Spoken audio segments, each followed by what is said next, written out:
As far as progress from your running backs, especially getting Jalen into a game.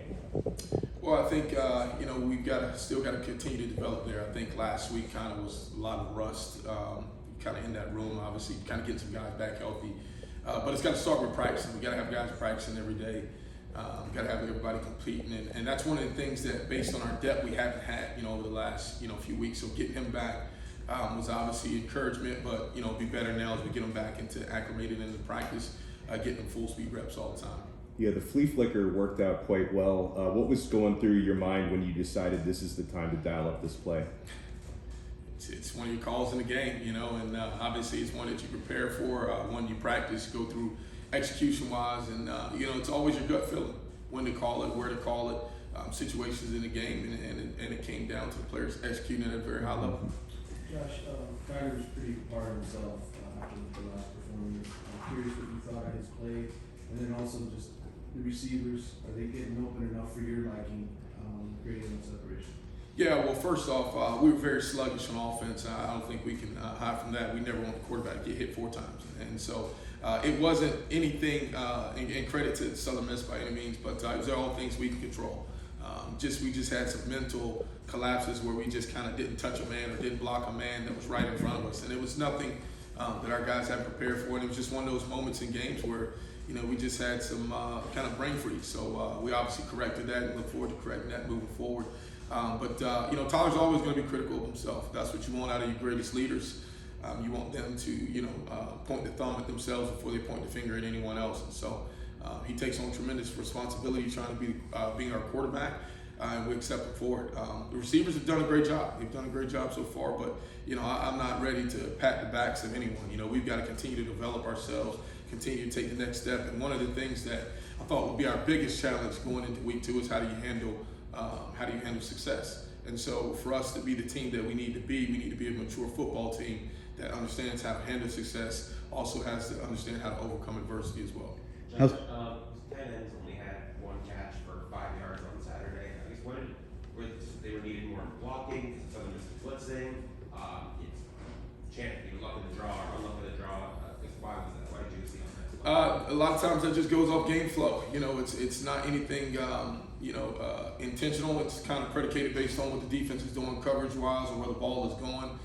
The biggest thing we always focus on is completion percentage. At the end of the day, as long as we're completing at a high number and we're keeping the quarterback clean, we really don't get caught up too much in who's touching the ball. Obviously, the ball is spread around quite a bit, but sometimes that's going to go to our X, sometimes that's going to go to our Z, sometimes it's going to go to our Y.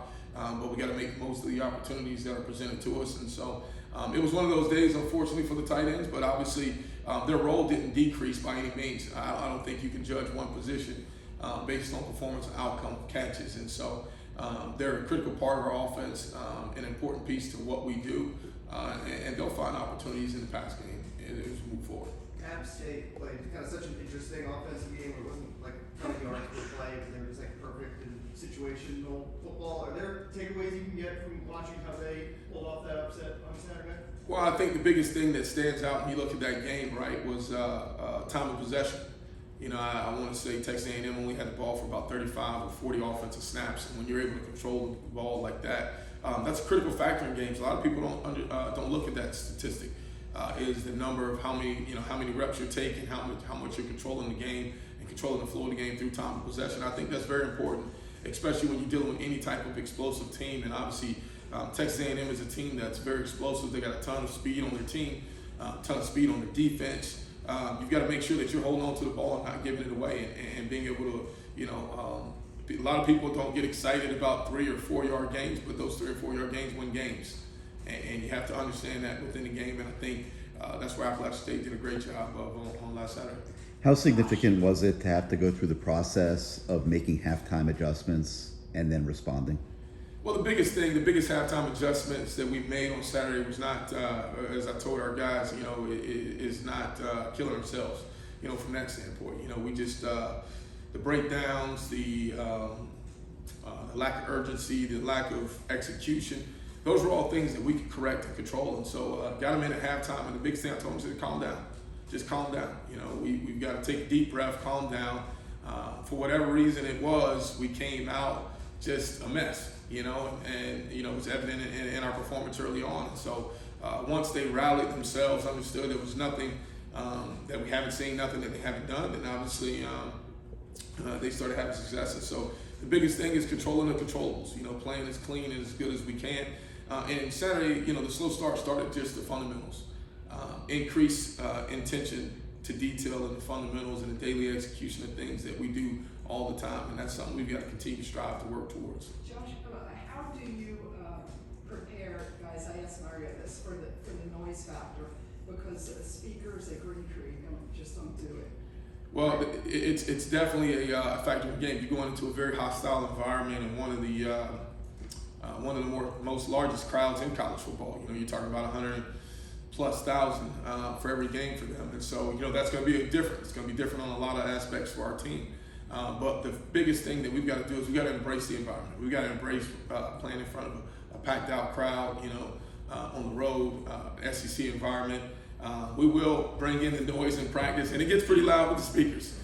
Trust me, there's times where I can't talk to the other players on the field because the speakers are so loud. But we've got to handle that. We've got to handle that. We've got to do a great job with our verbal and visual communication, whether that's signals, communication on the field, and everything. And so everyone's got to take an enhanced effort at preparation this week and going through our daily process to help us lead to win this game.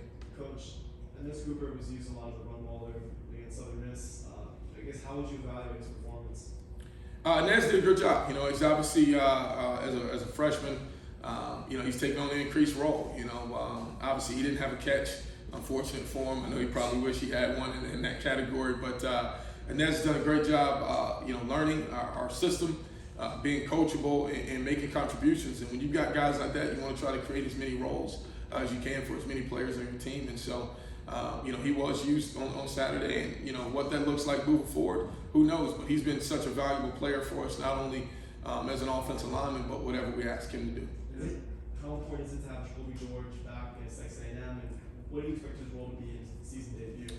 Well, you know, I think Jacoby's got to create his role. You know, I think obviously it's good to have him back, but he's got to create his role. You know, I think when you look at the receiver room, some guys have created roles. You know, whether that's you know, Keyshawn Smith, Mike Redding is playing at his best football right now. Obviously, Xavier Restrepo is Xavier Restrepo. He's so consistent in his preparation and his performance. You know, success just speaks from how he practiced. You know, I think Rashad Smith has kind of taken the next step, even though Rashad can continue to learn from Xavier. And I think so many guys right now are clawing at opportunities in that receiver room. And so we've got to continue to push the competition level up there. And obviously getting Jacoby back makes us a little bit more deeper from that standpoint. But I'm excited this week to see him go out and compete and acclimate himself back into that room. What's your assessment to this point? Situational football, third down, red zone. How you guys are doing? Well, through 2 games, I think we're doing pretty decent. First game was 100% on third down, and this past game, I want to say we were just over 50% of third down, and then obviously the red zone. You know, getting scores in the red zone. Now, obviously, the biggest statistic that you always focus on in red zone. One, obviously, people talk about red zone scoring percentage, but for us, we want to focus on touchdown percentage. Really, you know, scoring touchdowns and not having to kick as many field goals.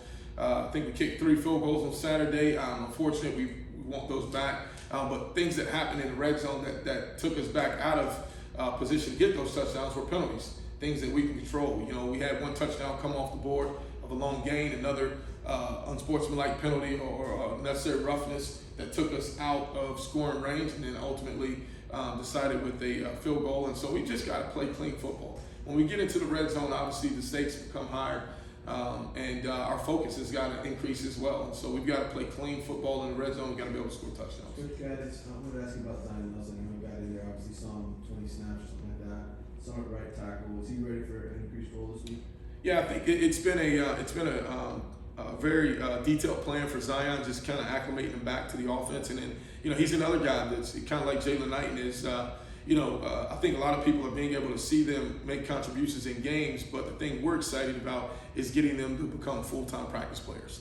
And so, you know, even though, you know, some guys have been out there getting game reps, they haven't been available to practice at all times. And so for us, it's about getting as many guys out to practice every rep throughout practice. That way we can maintain consistency as an offense and as a unit, you know, having that type of communication up front in the front 5, having having that consistency in the play. And so, but we also have some guys that have created roles for themselves on the offensive line as well. And so it's a unique position that we're in. As we're gaining depth, we're also creating challenges, for everyone to continue to play and perform at a very high level because we have some depth there and some competition brewing. Coach, obviously, don't think with a game plan or anything, but what are some of the things that you've seen from A&M's defense on film that might make them vulnerable? Well, first, I'll acknowledge they're very talented, they're fast, they're athletic, they've got a ton of depth on the defensive line.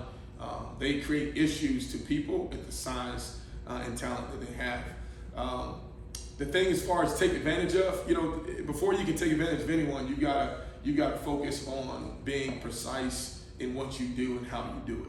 And the thing that we've got to do this week is we got to focus on our fundamentals.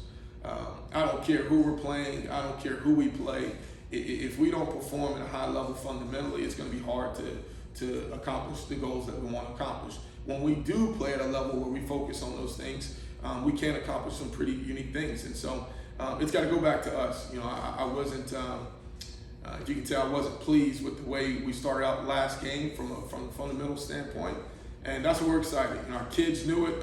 Although every win is a great win, our kids are eager to come back and get to work tomorrow. They're eager, obviously, to play on the road, but more importantly, they're eager to correct the mistakes that they've made and continue to enhance themselves moving forward. Anything else for Coach Gattis? Coach, how do you manage not revealing too much on a week-to-week basis?